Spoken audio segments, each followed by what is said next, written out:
Because you remember that, you know, the government of Uganda actually shut down internet. Right now, we shall be keeping tabs with that. Of course, we shall be bringing you, you know, in a subsequent bulletins later on in the day, right? But first things first, let's take a look on what's making headlines this morning. And following a recent meeting between ODM and UDA leaders to explore cooperation, governors from the Western region have endorsed the ODM Central Management Committee's decision to initiate talks with the UDA on the possibility of forming a coalition ahead of the 2027 general elections. Now, speaking in Kakamega town, the governors said they will continue to support ODM party leader Honorable Oburu Oginga in his push for an ODM-UDA partnership, describing it as the right path to strengthen unity and boost the region's influence ahead of the next general elections. Now, the leaders emphasized that the new united political stance will enable the Western region to better advance its development agenda and secure stronger representation at the national level. They also openly declared their support for President William Ruto's bid to serve a second term in office. We indeed support the decision of the Central Management Committee, and we want to consolidate our people so that come 2027 we elect MCAs, members of the National Assembly, our senators, the governor, including the president, on a coalition of ODM stroke UDA. Because we are in this broad-based government, that is our first choice, to be with President William Samoei Ruto. But meanwhile, we want to assure our people in Western Kenya that we are working together, and we want to ensure that our community remains focused. As a region, we are going to remain together politically, economically, and socially. And my duty will be to work with all of us from Western region to convince our people to give President William Samoei Ruto a second term. Right, moving on, as the Kenya Kwanza government continues to roll out the Nyota program aimed at empowering young people across the country, more than 100 youths from Turkana County who were registered under the program have raised concerns after failing to receive the money they were promised. Now, the youth who were enrolled in the Nyota project launched in Eldoret by President William Ruto say they were each supposed to receive 22,000 Kenya shillings through their mobile phones, but the funds have not been disbursed. They added that despite trying alternative methods, including checking their phones and calling their supervisors for assistance, they have not been successful in accessing the money. And some of us have already accessed our phones and there's no money inside our phone. I don't know, it seems to be like the system has already been tampered by some of the cartels in the micro enterprises MCA. So we contacted some people from Nairobi in charge for the Nyota program, and we were referred to come here to Lodwar MCA offices. We came here very early in the morning, and there is no one here. We contacted the personnel in charge here, and he is nowhere to be seen. Sisi peke yetu unatuona hapa, tuko wengi. Kuna wengine wa Loima, kuna wengine wa Lokori, kuna wengine Turkana South, wengine wa Lexon. Wengi vijana wajapata, ni kama hata zaidi ya 100. Nikipiga hesabu juu, wale niko nao hapa kwa karatasi ni zaidi ya 50. Na kitu mimi naomba tu wale wako in charge na Nyota wajue vile watasaidia watu. Sasa juzi kuna nyumba nilikuwa nimechukua, nikaambia mwenyewe juu wenye walikuwa wameenda last week kuna wenye walipata hizo 22,000. Sasa hata nikachukua nyumba nikaongoja, wakasema wenye wao kupata before date 8 to 16. Sasa tumeongoja ndio leo tumekuja hapa, tumepata hakuna mtu hata kwa ofisi. Right now, let's talk matters politics. And pressure is mounting to remove National Assembly Minority Leader, that is Junet Mohammed, amid growing claims of internal wrangles within the ODM party and the Azimio la Umoja One Kenya coalition. Today or yesterday, 7 parties within the coalition have called for removal process to be fast-tracked, saying the position should be taken over by other opposition members of the parliament. They also accused Junet Mohammed of failing to effectively advance opposition interests, claiming instead that he is aligning himself with the government.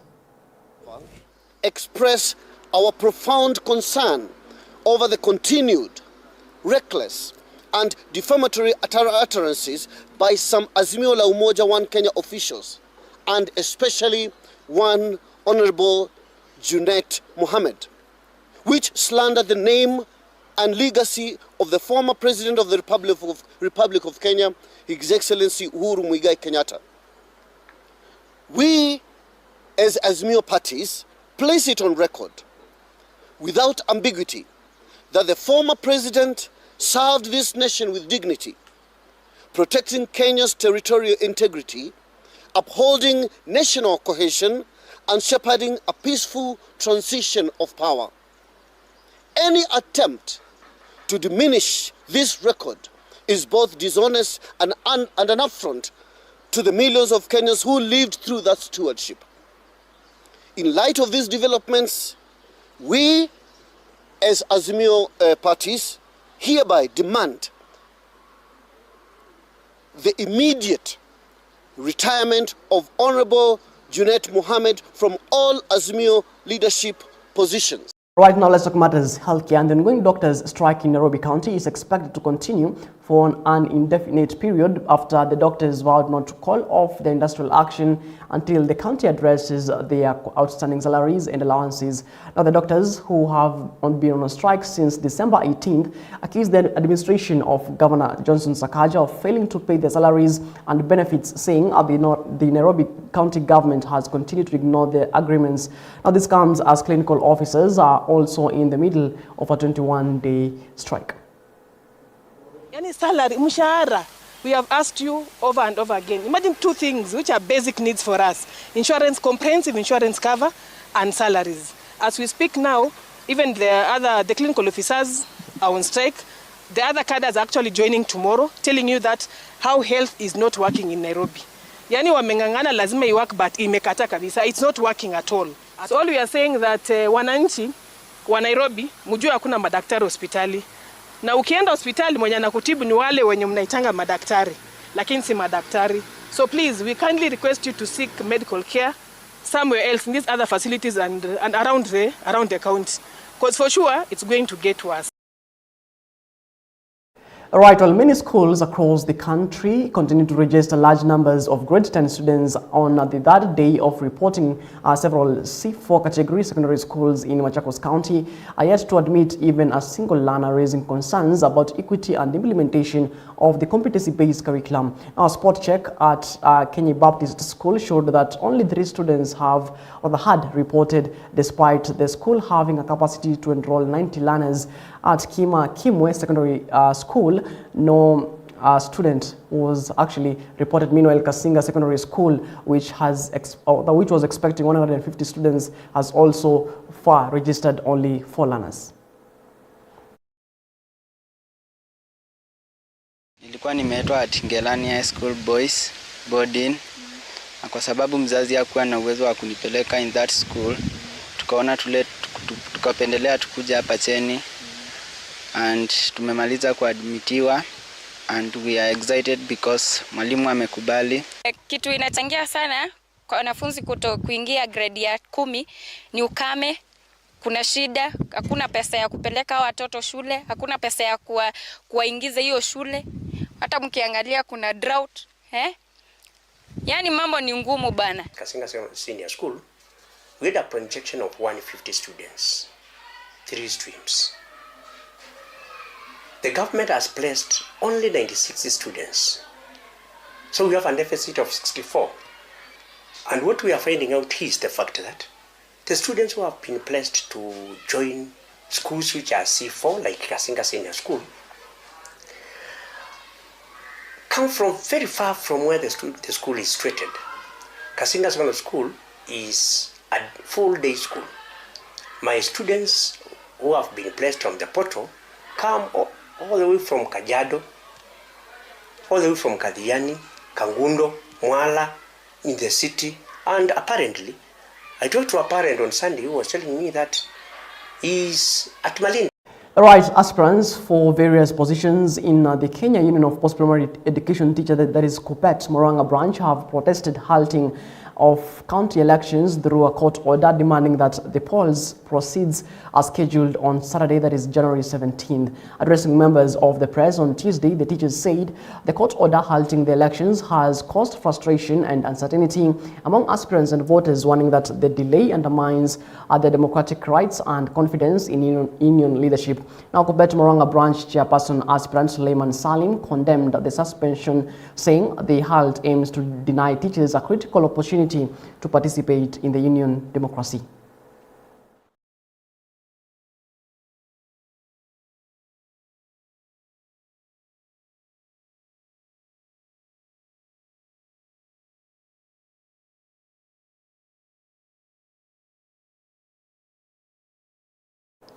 All right, retired Chief Justice and presidential aspirant David Maraga has criticized the government for what he termed as failure to prioritize education, saying the situation continues to weaken the quality of learning and contribute to declining students' performance in schools across the country. Now, speaking during an education conference, Maraga said the education sector is facing many challenges, including a serious shortage of teachers, poor infrastructure in schools, and reduced government funding. Now, he added that the situation has been worsened by corruption, lack of long-term planning, and the heavy use of public funds to service debts instead of investing in the education of Kenya's children.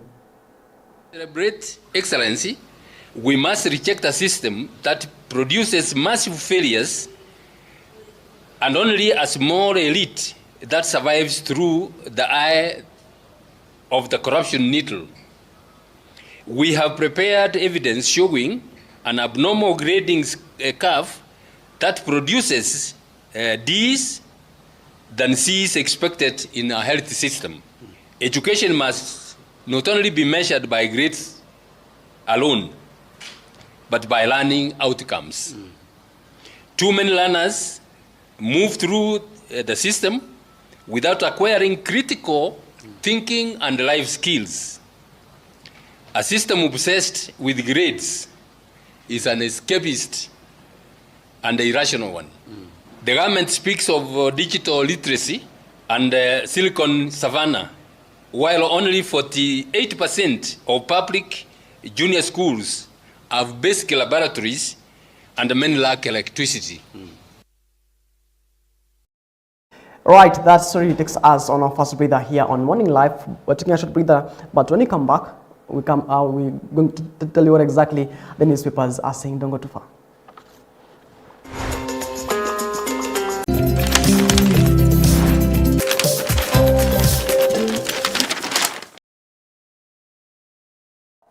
All right, welcome back to the program. My name is Martin Macharia. It is exactly 30 minutes past the top of the hour. Now let's take a look on what's making headlines in the dailies today. And I'm having the Daily Nation newspaper this particular morning. And of course, I'm having the Standard newspaper this particular morning, dated the 15th day of January 2026. Now let's kick it off with the Daily Nation. And a top story actually on the Daily Nation is to do with matters education. And 800,000 senior school learners still at home.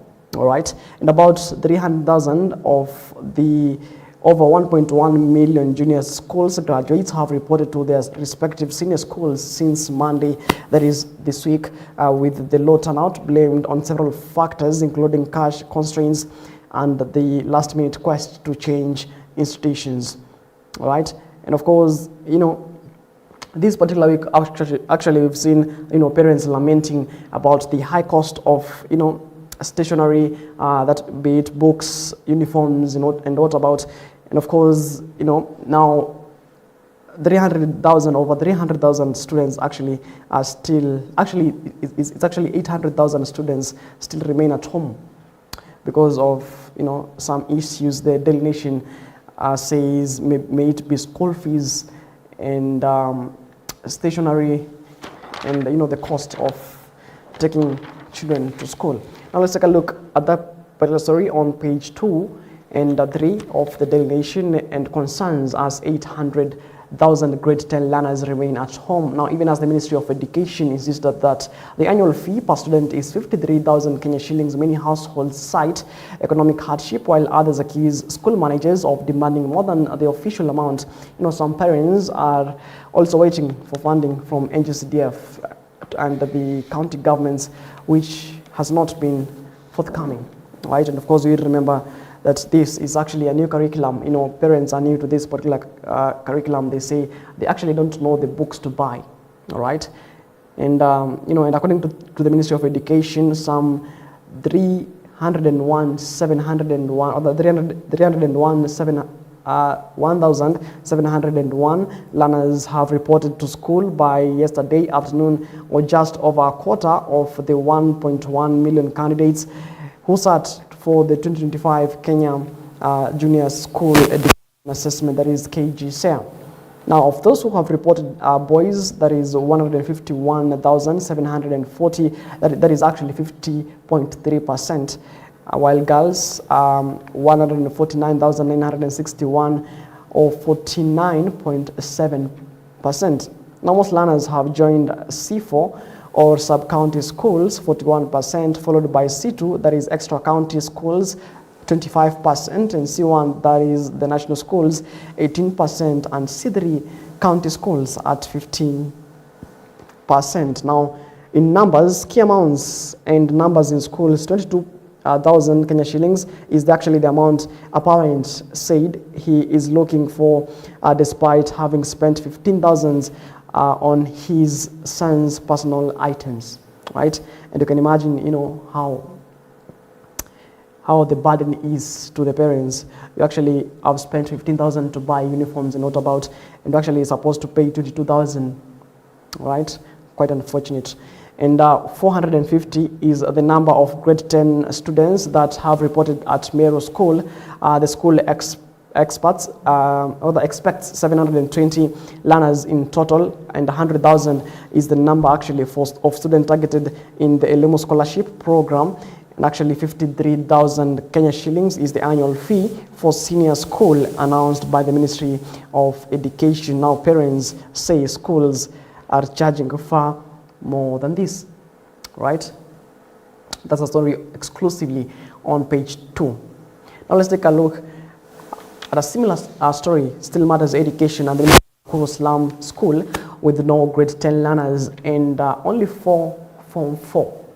Right now, at the heart of Kivumbini Slum in Nakuru City, in Kivumbini Mixed Day Secondary School, an institution with modern classrooms and manicured lawns, established more than a decade ago, the public school in Nakuru Town East constituency now faces imminent closure after tracking only a handful of students. The ones with more than 600 learners. The school today has fewer than 100, effectively being a deserted center in the middle of the densely populated settlement. Now, according to the Daily Nation, a team landed at Kivumbini Mixed Secondary School on Monday. Silence greeted them, and the near empty compound underscored the gravity of the situation, with a cloud of hopelessness hanging over the school. Now, save for the sound of teachers' footsteps in the almost empty classrooms, the atmosphere is that of April, August, or December school holidays. Of course, I remember actually yesterday a principal in this particular school was actually saying that, when the Ministry of Education was actually doing, the placement, they were doing a placement of a student who's actually maybe, let's say the school is in Nakuru County, and the student resides in Turkana County. The parent sees that is a burden, for his kin to be admitted in that particular school from Turkana County to Nakuru County. And of course, it's actually, a burden to parents. You can actually see that, if a parent can spend 15,000 Kenya shillings on, the students buying items, you can imagine how that will cost, transport fees, and of course buying items that the student actually needs to join the school. right? So it's quite an unfortunate story for that particular school in Nakuru County. All right. Now let's talk matters across our borders. And today, Uganda actually decides. All right. And millions of voters are casting their ballots today in Uganda's general elections, with President Yoweri Museveni, who has been in power for nearly 4 decades, seeking a 7th term. His main challenger, or Kyagulanyi, that is actually his name, but there are 6 other presidential candidates. Of course, we've seen the political arena in Uganda. We've actually seen what we may term as political persecution, where we've seen Bobi Wine. Actually, how politics actually go here in Kenya. You come up with a rally and, police come, lob tear gas and starting arresting other people. That has been the situation in Uganda, actually. You've seen Bobi Wine not once. Police officers, allegedly police officers coming to disrupt, his rallies. And of course, today, Uganda will actually decide. That's a story on page 21. Let's take a look at that particular story on page 21 of the Daily Nation, even as we expect, for the results outcome of these particular polls that will be conducted actually today. And of course, you will remember that Uganda government actually shut down internet in the country just some few days ago, for, reasons known to them. Now, less than 24 hours after Uganda shut down the internet ahead of ahead of the general elections, cargo handlers at the port of Mombasa suspended the clearing and transport of goods destined for the country and others in the region. Now, clearing and forwarding agents and transporters said the decision is to impose a nationwide internet blackout by the Ugandan government, cut communication between them and drivers, adding that it has disrupted cargo documentation and clearance. All right. Now, the Kenya International Freight and Warehousing Association Chairman Frederick Allo said that they cannot move without communication. And according to cargo handlers, the shutdown of the internet has affected communication with drivers and clients through WhatsApp, SMS, and Telegram. Also said transit cargo relies on general packet radio service, that is GPRS trackers, that report through mobile data and public internet. Right, of course, you see how, some of the decisions actually they've made is actually costing them, because no business can actually go on in Uganda when, they've cut communication. Most of the people actually rely on internet, to do communications with clients. And what about, of course, maybe today, the economic, will actually, the economic space in Uganda actually go down in regards to that, all right? And the year 2021 is the year where Uganda held its last general election, which was marred by violence. And President Yoweri Museveni, who had been in power since 1986, actually was declared the winner. Now, Yoweri Museveni has actually been in power for 4 decades, from 1986 to date. Now, he's actually seeking a 7th term in office, and the president is actually 80-something years, if I'm not wrong. All right. Now let's talk matters. Let's come back here at home in Kenya, and let's talk matters about justice and LSK polls.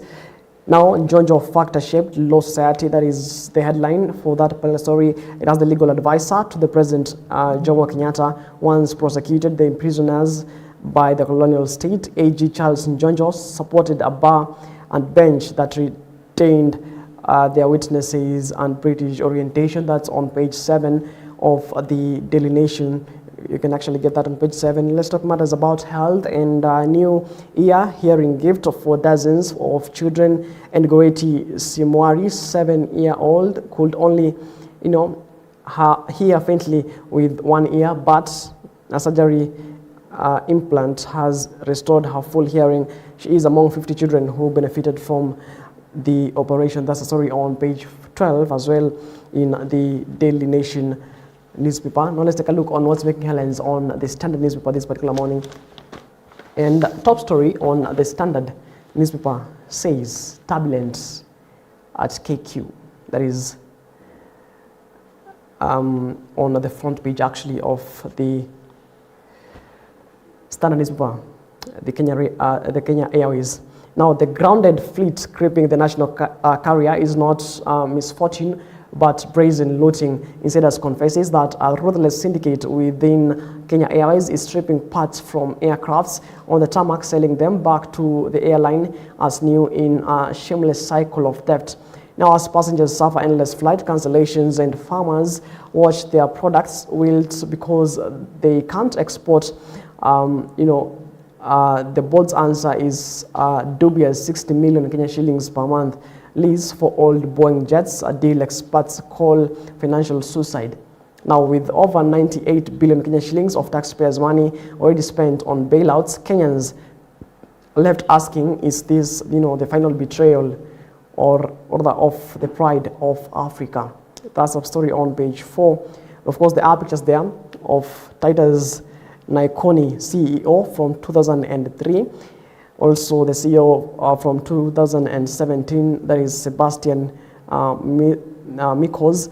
Also, his picture is actually there. And Alan Kilavuka, CEO from 2020. And of course, Captain George Kamai, acting CEO from December, or the Kamal, I beg your pardon, acting CEO from December 2025. Now, he said actually in the court, even with the finely tuned network, some of the disruptions wrought by the pandemic persist. Chief among them is a global squeeze in the aviation supply chain. Aircraft sent for routine maintenance are taking longer to return to service, delayed by short ages of critical spare parts. Now, KQ has not been spared. All right? That's actually a situation the Kenya Airways is actually facing this particular year. Of course, we remember in the better part of 2025, we've actually seen, Kenya Airways coming into sharp criticism. You'll remember when the roofs at the Kenya Airways, the international airport, the Jomo Kenyatta International Airport here in Nairobi actually, was leaking when the Kipchumba Murkomen was actually heading that ministry, right? And of course, you remember in the better part of also 2025, we've seen, people being arrested, foreigners, in relation to, drug trafficking in the airport, all right? Now, a Boeing engine is about 10 million USD, that is about 1.3 billion Kenya shillings. So imagine how much money crooks at KQ make from vandalizing planes. As we speak, 11 planes are sitting on the tarmac of lack of parts. But even if the parts were bought, these grounded planes will need newer parts that have already been vandalized from them. Now the team at KQ learned from their bosses. The big bosses still are leasing aircrafts and supplies, and the small people still by vandalizing planes. That is a quote from an insider. And of course, another quote from former board director in the KQ says the planes were leased to Oman Air at industry rates, while KQ continued to pay the inflated price it negotiated when it leased the planes. Nothing the consultants did or recommended ever worked, and they took home billions. Those are the words of a former board director at KQ. That's a story, you can get it on page 4, exclusively on page 4 of the Standard newspaper. Now, take a listen at this particular story on page 3. Police pliers cost taxpayers 1 million for what is quote-unquote pinching wrong person. Now, a Directorate of Criminal Investigation Officer's decision to use pliers to force a village elder to pay 250,000 Kenya shillings to an alleged complainant has cost Kenyans at least $1 million after the High Court found this a violation of the Constitution. Now, in a case where officers arrested and tortured the wrong person, Justice Emily Ominde observed that the government, knowing the officers who were on the wrong, had tried to convince Emily Chepkemboi and her daughter Peris Jelimo to settle the case out of court. Now, she said the Attorney General, the National Police Service Commission, that is NPSC, the DCIO Eldoret East, Corporal Florence Kameri and Veronica Munami should pay the two at least 1 million Kenya shillings as compensation and shoulder the cost of the case. Now, Chepkemboi told the court that Kameri and Munami used pliers, to pinch her back and force her to admit that she had taken money. She narrated that despite her mobile number and M-Pesa messages showing she had not received a coin from her, she detained her illegally. Now, Chepkemboi's story started on June 14th of 2021, all right? And we've been hearing these cases of pliers in police custody, and I don't know if you've maybe been arrested, or maybe you found yourself in custody of the police and maybe they used pliers on you. I don't know what's your take on that particular story. Talk to us on our SMS line 23059 and as well as on our Facebook page at EBN TV Kenya. Right?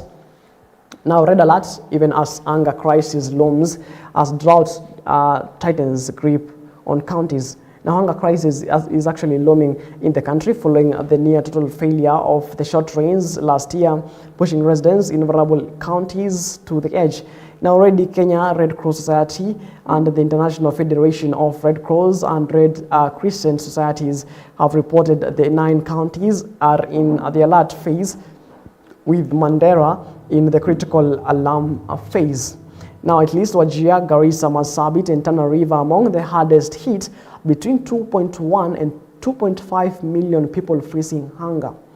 Right now, the crisis is concentrated in the arid and semi-arid lands, that is ASOLs, where dilapidated pastures have a scarce water, are collapsing pastoral systems. Now, in the Ukambani region, the poor performance of long rains compounded by 80% crop failure in most parts of the region have signaled bad times for food security in 2026.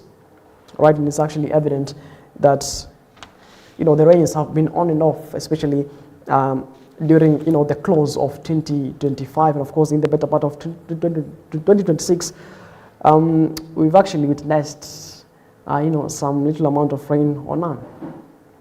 Right, so it's quite worrying that there is an hunger crisis that is looming, especially in the ASOLs areas. And it's only good that we pray to God. Some of these things we can't blame the government, because lacking rains, can only pray to God to give us rain. Now let's talk about matters agriculture in Murang'a County and why macadamia farmers want meeting with regulator and CS. Now, macadamia farmers in counties have called for a meeting with the Agriculture and Food Authority and Agriculture Cabinet Secretary, that is Mutahi Kagwe, to deliberate on industry affairs. Now, the farmers in the Rift Valley and eastern regions have demanded a stakeholder meeting, saying last year's forums were centered in Mount Kenya region. They said stakeholder forums allow members to be involved in running of the multi-billion shillings industry. Francis Shikondi said public participation was not held in Rift Valley and Western, and the exercise was a hoax to majority of farmers. Mr. Shikondi, said, the meetings were not held in Bungoma, Kakamega, Trans Nzoia, Nakuru, and Baringo counties. That's on matters agriculture on page 3 of the Standard newspaper. Now let's take a look on what's making headlines in the corridors of justice. And court halts the suspension of a NGAF boss of a graft probe. Now the Labour Court has issued temporary orders blocking suspension of removal of National Government Affirmation Action Fund, that is NGAF, Chief Executive Roy Sasaka Telewa, pending probe over reputation allegations including 1 billion Kenya shillings. Now, Justice Jemima Wanza Kelly restrained the NGAF board and Gender Cabinet Secretary Hannah Cheptumo from removing Telewa from the office pending determination of the case. Now, she further barred the government from convening on acting upon the board meeting aimed at Telewa's removal or appointing any person in an acting or substantive capacity as CEO of NGAF. Now, the court order also come 2 days after the Ethics and Anti-Corruption Commission, that is the EACC, recommended Telewa's suspension in a letter dated January 12th of 2026, addressed by the Gender CS. Now, let's talk about politics. You know, we've seen realignments, fear looms as ODM's deal inches closer. Now, we've seen, some sort of rift in the ODM party. We've actually seen that the party leader, that is Oburu Oginga, actually last year, towards the end of last year, actually said that if they actually support government, they won't take less than a deputy president position, all right? Also, he said last year that if ODM party decides to field a candidate come 2027, that will be him. Citing, the constitution of the party, which argues that the flag bearer of the party or that the party leader of that party should actually be the presidential candidate if the party decides, to field one in any general election, right? Now, yesterday, and of course, before yesterday, we've actually seen some members of the ODM party actually saying that, we are supporting government that is under President William Ruto, that is the UDA government, right? And whereas, on the other hand, some of the members of ODM actually say that we actually need to field our own candidates come 2027, right? And it will be remembered that, what binds ODM and the UDA party is the broad-based agreement signed between the head of state, that is President William Ruto, and the former party leader, ODM party leader, that is the late Right Honorable Raila Amolo Odinga, right? That's what bind ODM and UDA, right? What they term it as a broad-based government. Now, yesterday, actually, the ODM party leader, that is Oburu Oginga, who actually took over from his brother, said that, they will chart the way forward. They will know if they'll support government or not. He actually said that, they are not removing anyone or ousting anyone from ODM party. But if someone feels like he or she should exit, should actually do so, right? Now, that story actually on page 4. Now, the United Democratic Alliance, that is UDA, and the Orange Democratic Movement, that is ODM, pre-election pact is good as done, following the fast-moving developments towards its conclusion. However, fears are growing that it could trigger tensions and even internal ruptures within both political camps. Now, the danger of the implosion is looming large amid the emergence of splinter groups in both parties and a strained relationship between President William Ruto and the Mount Kenya region. Now, political strategists and elected leaders from the two parties believe that even before formal talks begin, Mount Kenya, which gave Ruto a running mate in 2022, may desert him should he decide to ODM's demand for the deputy president post as part of the deal to support his 2027 re-election bid. Now, yesterday, ODM party leader, that is Oburu Odinga, said the party would form the next government with President William Ruto's outfit while bargaining from a position of strength in 2027 and later explore cooperation with other political formations ahead of the 2032 polls. Right. Now, he was speaking at Kamukonji grounds in Kibra, where ODM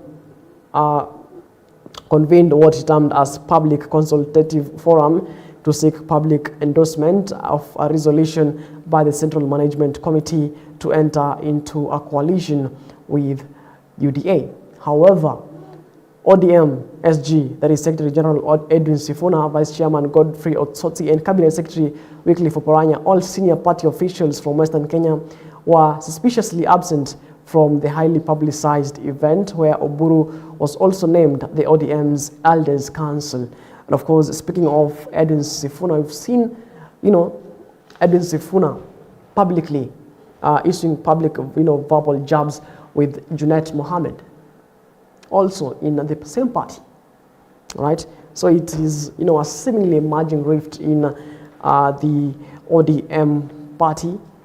And I don't know what to take on this, because Oburu Oginga actually says that, they will form the next government with President William Ruto's outfit while bargaining from a position of strength in 2027. Now, what happens to Kithure Kindiki if ODM decides to support government, and Oburu Oginga's stance with supporting government is that they won't take less than a deputy president position? Now, what then happens to Kithure Kindiki? And, ODM actually, has its people in a certain region, the Nyanza region, of course, as well as the now DP, that is Kithure Kindiki, actually has his own region where he has most supporters. Now, what happens should, the head of state risk maybe losing either of the region? Because when he, forms government with ODM, that means that he will get a lot of support. And as well as when he decides maybe to remove the DP, that is Kithure Kindiki, he will lose, some of the supporters of the deputy president. So I don't know what to take on that. All right, tell us on our lines, our SMS line 23059. Now, Oburu says we have no intention of kicking anyone out of the party. That was yesterday actually in Kamukonji, where the Orange Democratic Movement, ODM, has launched countrywide consultative meetings, insisting that Oburu Odinga is the party's bona fide leader and the only one mandated to negotiate on its behalf. Now, the meeting affirmed support for Oburu to steer ODM into its next political phase with the broad-based government where their late leader Raila Odinga left them. They dismissed claims of internal divisions, saying attempts to fracture ODM would fail, and pledged to head into the next elections united and prepared either to form the next government independently or through a coalition. Oburu reiterated that ODM will remain in the broad-based government until 2027. All right. Of course, we'll remember that what binds UDA and ODM is the 10-point agenda which formed the broad-based agreement, the broad-based government. In the 10-point agenda, there's nowhere it's written actually, because it is in the public domain, there's nowhere it's written that we will actually support government come 2027. But now the party leader says that we will support the head of state come 2027 under their terms. All right? No, I don't know if that's actually making sense. Now let's take a look on matters education. Now, inside fees racket, principals use underhand tricks to fleece parents. Now, despite repeated warnings from the Ministry of Education and the Teachers Service Commission, many heads of public secondary and senior schools continue to charge illegal fees, deploying increasingly sophisticated tactics to stay below the government's radar. Now, the choreographed parents' meetings and carefully worded circulars to commitment fees disguised as goodwill payments, parents say schools have perfected the art of extracting money while maintaining a veneer of compliance. Now, the National Parents Association Chairman Silas Obuhatsa accused schools of exploiting weak enforcement, insisting that the funding gaps cannot justify illegal levies. He said that officially school fees for 2026 remain unchanged. Formerly national schools, now classified as Cluster 1, that is ZI, are kept with 53,554 Kenya shillings per year. Extra county schools, that is C2, charge an amount of 45,054 Kenya shillings, while county schools, that is C3, are kept at 40,035 Kenya shillings.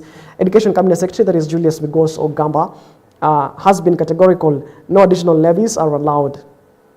All right, but the ground that directive is quietly and systematically ignored. One of the most common tactics is the use of parents' meetings to sanitize illegal levies. Parents say these meetings are often convened shortly after admission, when families are anxious about not to jeopardize their children's places. Now, in theory, any extra cost must be discussed in meetings supervised by education officials and approved by the ministry.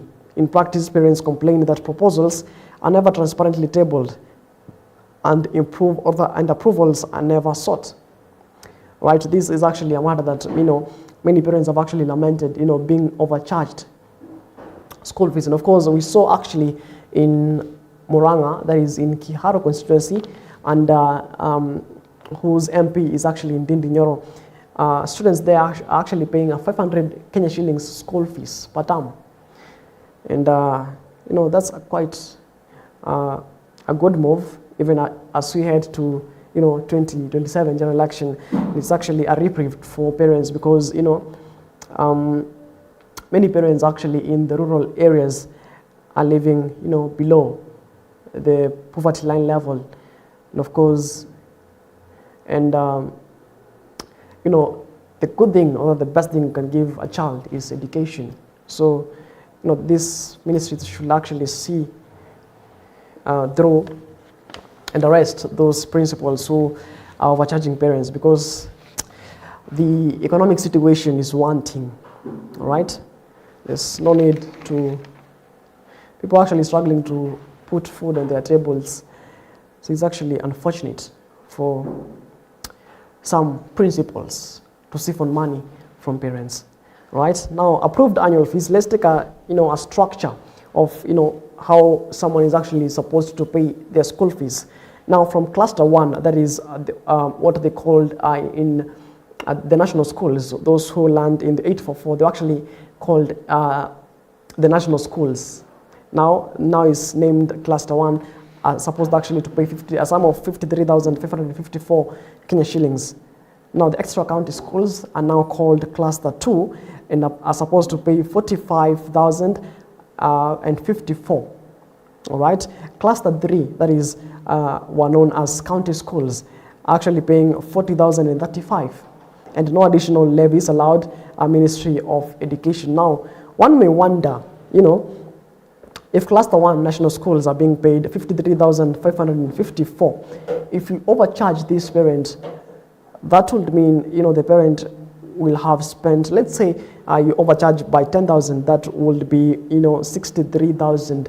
And this parent actually, you've seen in the Daily Nation that a parent actually used 15,000, to buy uniforms, books, and what about, this parent would have actually used close to 100,000 per year for one student, in school.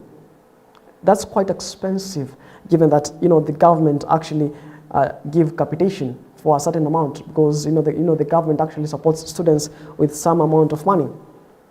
So it's actually unfortunate. Now, examples of illegal charges include 20,000 Kenya shillings Parents Association, that what schools may term as, quote unquote, in the Standard newspaper as construction fund.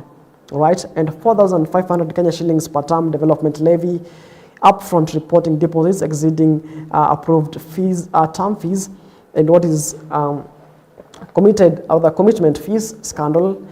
Parents have asked to pay 10,000 to 17,000 before admission, often no receipts issued, payment not guaranteed or refundable, declared illegal by Education CS Julius Ogamba.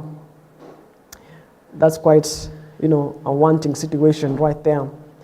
You're charging a parent 10 to 17,000 for admission. The parent has done shopping and what about for close to 15,000 plus the school fees for that particular term. It's quite unfortunate.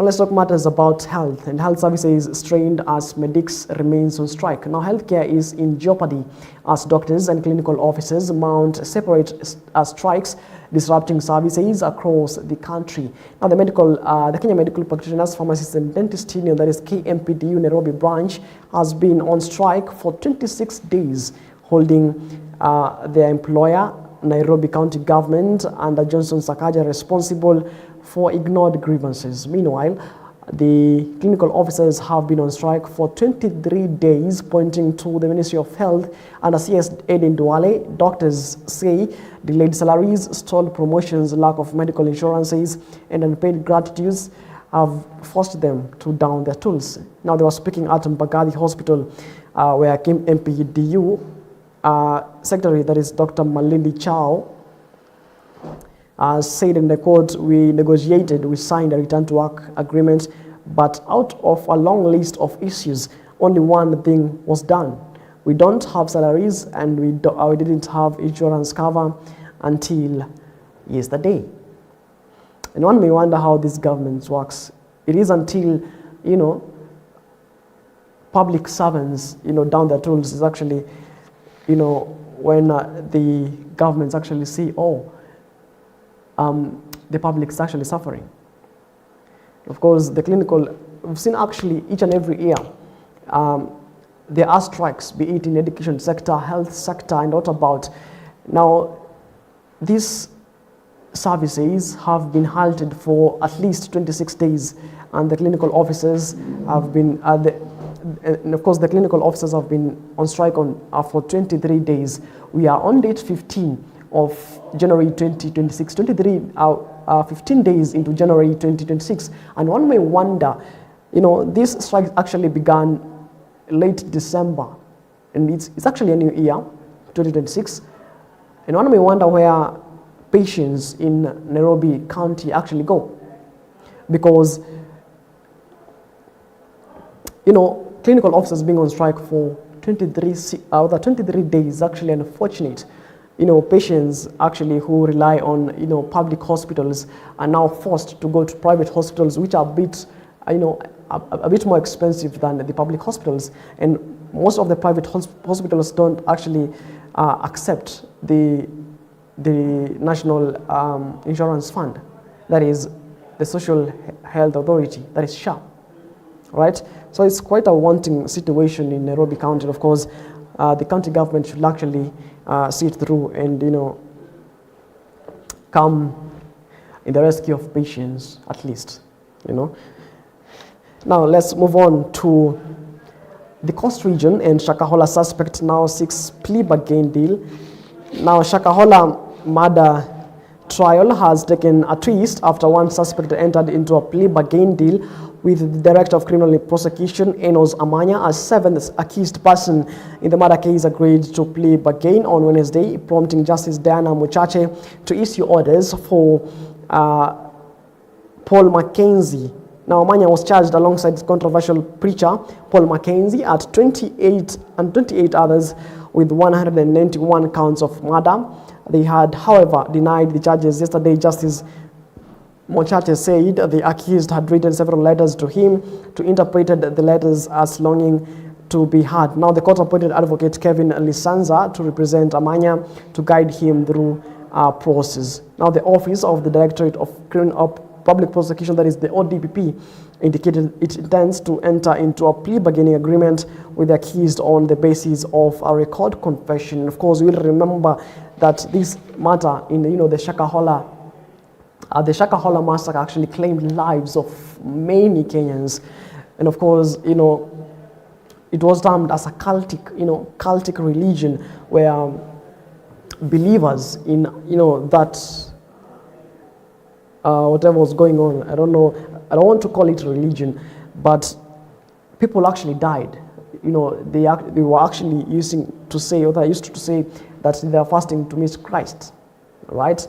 And many bodies were actually exhumed in that particular forest. Learned people have seen stories of people actually saying that even a learned person who has degrees was actually forced to burn his IDs, his documentations, to go to Shakahola and, fast to meet Christ. It's quite unfortunate to see how people are being brainwashed, right? Now the matter is actually still in court with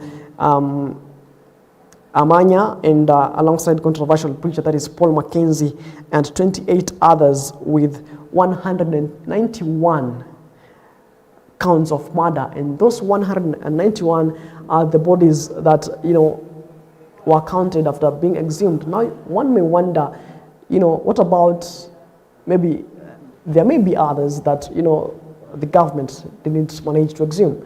Now one may wonder if they are accused of 191 murder charges. Now what about the unknown? Because there are always a number of unknown. So that's worrying situation. Of course, we hope that justice will actually be served to the bereaved families who are seeking closure to that.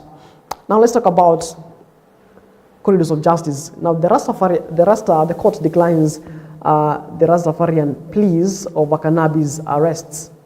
Now High Court has declined to stop government arrest of Rastafarian members over the marijuana used pending determination of a petition on the decriminalization of cannabis for spiritual use on March 19, 2026.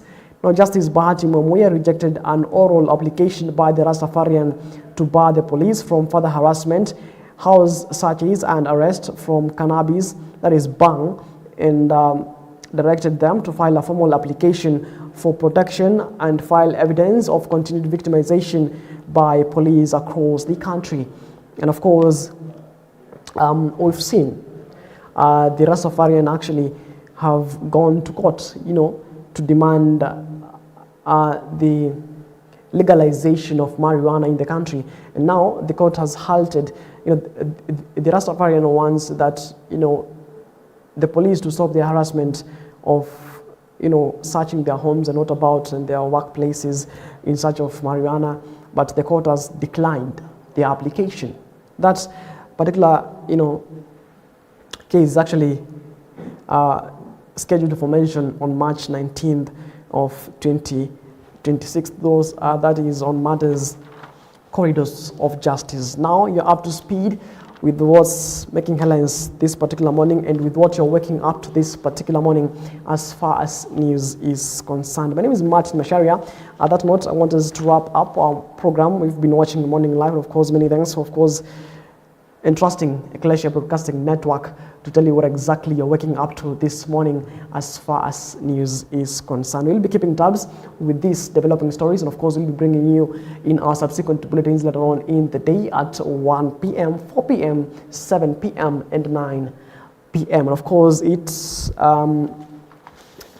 remember that the Uganda government, those are our neighbors to the right, are actually, having their elections today, the 15th day of January 2025, with top contestants being Bobby Wine, popularly known as Bobby Wine, whose real name is Kyagulanyi, and the incumbent president, that is Yoweri Museveni, who has been there since 1986. He's now seeking a seventh term in office from 1986. He is in his 80s. You've seen Uganda, have actually shut down internet. And today is the elections. So we are waiting to see how that will unfold. Of course, we shall be keeping tabs with that and shall be bringing you updates in our subsequent bulletins right here on EBN television. All right, now you're now up to speed. That's making headlines from across 47 counties, of course, in the dailies today. My name is Martin Macharia. Do have yourself a lovely day. And of course, coming up later on in the top of the hour is Your Faith Today. You don't want to miss that particular show, so stick around for that. Martin Macharia is my name. Do have yourself a wonderful day. Enjoy the rest of your viewing, and as always, let's do this again when God says we do.